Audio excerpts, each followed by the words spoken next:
கொஞ்சம் பின்னாடி தள்ளு. என் முடிய பாருங்க அப்ப மேலே இல்ல தெரிதா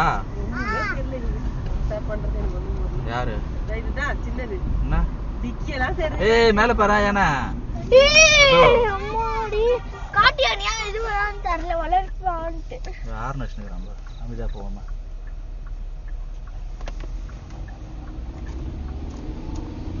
காட்டியானியா வளர்ப்பியானியா தெரியல சம்பத்தோடு வளர்க்கு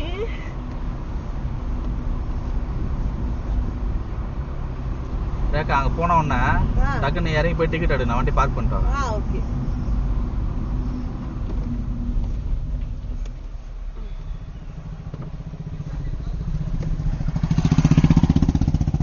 என்னவா ஏதோ சொல்லிட்டு போறாரு அவரு